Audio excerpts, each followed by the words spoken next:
ہے، خوبصورتی والا دین ہے، نرمی والا دین ہے اور پسندیدہ دین ہے۔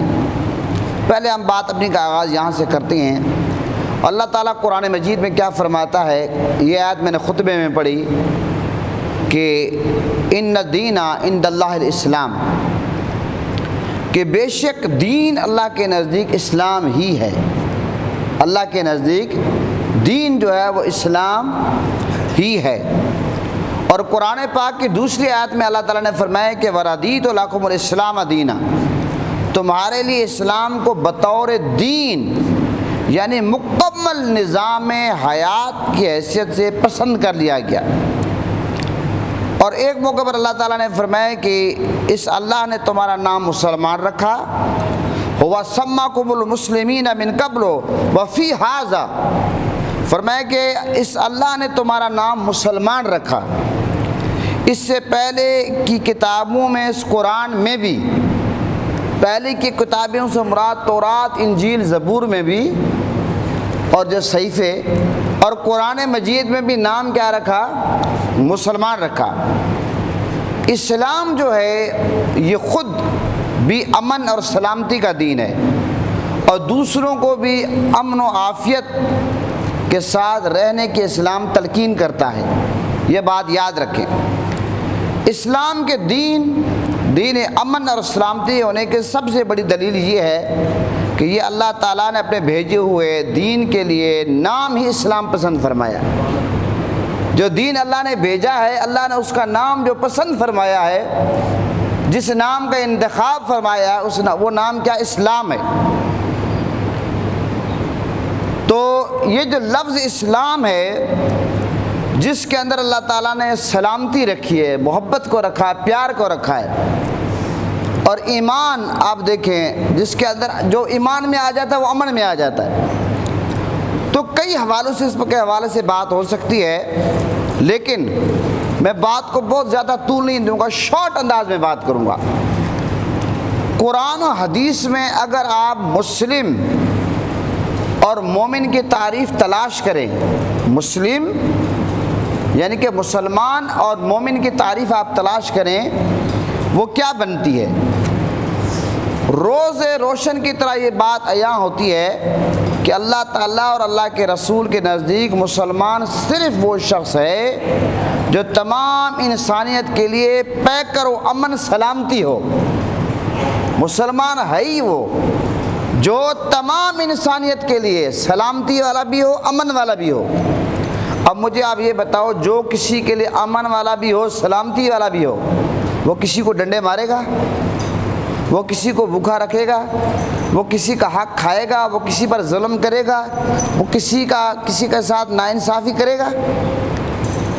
یہ اگر اس تعریف پر بھی غور کیا جائے تو کا سارا مسئلہ حل ہو جاتا ہے۔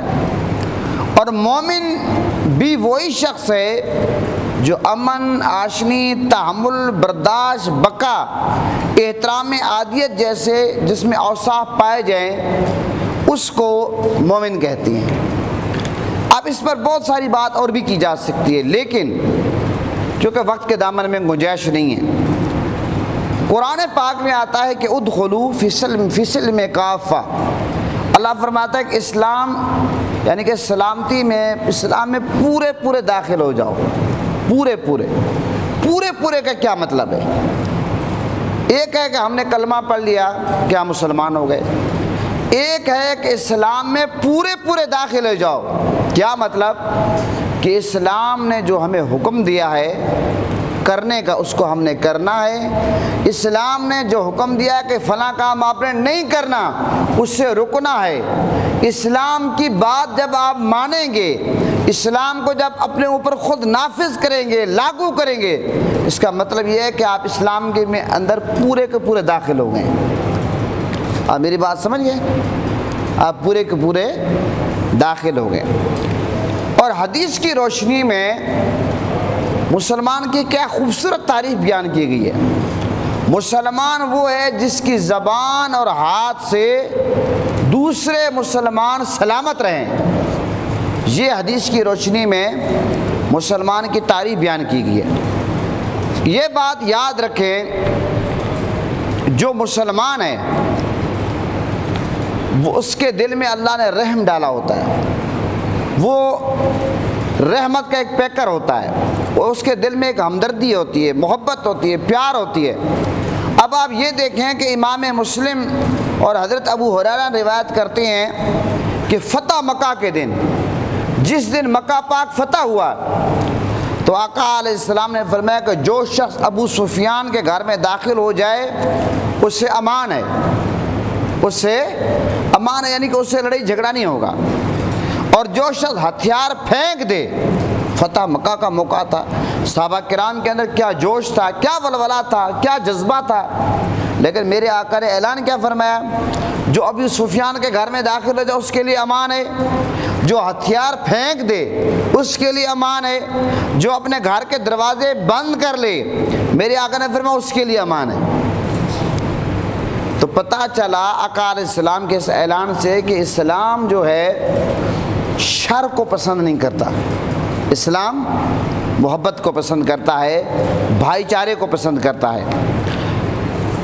اب یہ جو کسی کے گھر میں گھس جانا، چادر اور چار دیواری کا تقدس پامال کرنا، ایک بندہ رات کو سویا ہوا ہے، آپ اس کی دیوار پھلانگ کر چلے گئے، کس حالت میں ہے؟ اسلام تو یہ کہتا ہے کہ آپ اگر اپنے گھر میں داخل ہوتے ہیں، باپ ہے، بھائی ہے، بیٹا ہے، وہ بھی دروازہ ذرا شور کرے، ذرا کھانسی کرے، تاکہ جو مائیں بہنیں کو سوئی ہوئی ہیں ذرا اٹھ کر بیٹھ جائیں، اپنے کپڑے سنبھال لیں، سر سے اگر دوپٹہ اٹھا ہوا پہن لیں۔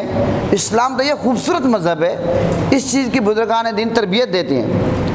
جائے کہ رات کے 2 بجے 3 بجے 4 بجے آپ کسی کا دروازہ توڑ کر دیوار پھلانگ کر چلے جائیں، نہ آپ کے پاس کچھ سرکاری آرڈر ہو، نہ کچھ ہو، آپ کہ میں اس کو گرفتار کرتا ہوں، اس نے قمیض اتاری ہوئی ہے، وہ کس لباس میں ہے، کس ڈریس میں ہے، اس چیز کی اسلام اجازت نہیں دیتا کہ اسی طرح آپ لوگوں کو ذلیل و رسوا کریں۔ یہ بات یاد رکھیں کہ آقا علیہ السلام نے سختی سے منع فرمایا۔ رات کے وقت آقا علیہ السلام جب خیبر کے موقع پر پہنچے تو آقا علیہ السلام کا معمول تھا کہ جب آقا علیہ السلام کسی جگہ رات کو پہنچتے تو سویرے ہونے تک آقا علیہ السلام حملہ نہیں کرتے، یعنی کہ دوران جنگ آقا علیہ السلام اس بات کا اہتمام کرتے کہ رات کو جا کر کسی پر حملہ نہیں کرنا، دشمن پہ بھی۔ دشمن کا اتنا خیال کیا جاتا تھا، میرے آقا حضور نے جس نبی کے ہم ماننے والے ہیں وہ دشمن کا خیال رکھتے تھے، ہم اپنوں کا خیال نہیں رکھتے۔ ہمیں سوچنا چاہیے۔ اور غیر مسلم جو لوگ ہیں ان کے گھروں کو بھی آپ آگ نہیں لگا سکتے۔ حدیث پاک میں آتا ہے کہ حضرت عبد الرحمن بن عبداللہ اپنے والد سے روایت کرتے ہیں کہ سفر میں آقا علیہ السلام کے ساتھ تھے، آقا علیہ السلام قضاء حاجات کے لیے تشریف لے گئے، تو آقا علیہ السلام نے دیکھا کہ اب یہ پرندوں کے بارے میں آپ دیکھ لیں، آقا علیہ السلام نے دیکھا کہ ایک چڑیا ہے جس کے 2 بچے ہیں، اور ان اس کے بچے جو کسی نے پکڑ لیے ہیں، وہ چڑیا پریشان ہے۔ تو آقا علیہ السلام واپس تشریف لائے تو فرمایا، میرے آقا نے پوچھا کہ اس چڑیا کو کس نے تڑپایا، اس کے بچے اٹھا کر اس کے بچے لوٹا دو۔ تو پھر وہ بچے آقا علیہ السلام کے حکم کے مطابق واپس کیے گئے۔ اسی طرح یہ جو چونٹیاں ہیں ان سے آقا علیہ السلام کا گزر ہوا، کسی نے چونٹیوں کا جو مرکز تھا اس کو جلا گیا، تو آقا علیہ السلام نے ناراضگی کا اظہار فرمایا۔ میرے آقا نے فرمایا کہ آگ کے ساتھ عذاب دینا، یہ فرمایا کہ آگ کے رب کے علاوہ کسی کے لیے جائز نہیں ہے، یہ اللہ کے علاوہ کوئی یہ کام کر ہی نہیں سکتا۔ جہنم کی آگ ہوگی جس میں کوئی جلے گا، دنیا میں کسی کو آپ جلانا شروع کر دیں، آپ چونٹیوں کو نہیں جلا سکتے، آپ چڑیا کے بچے کو نہیں اٹھا سکتے کہ چڑیا پریشان نہ ہو، یہ جائے کہ آپ بندوں کو پریشان کرنا شروع کر دیں۔ تو محترم حضرات، یہ سوچنے کی بات ہے۔ اور یہاں تک کہ میں آگے چل کر بہت ساری باتیں آپ کے سامنے رکھوں گا کہ اسلام نے ہمیں کن کن چیزوں کا پابند کیا ہے۔ تو یہ تو تھی میری تمہیدی گفتگو۔ اب میں آپ کے سامنے ایک اور چیز رکھنا چاہتا ہوں۔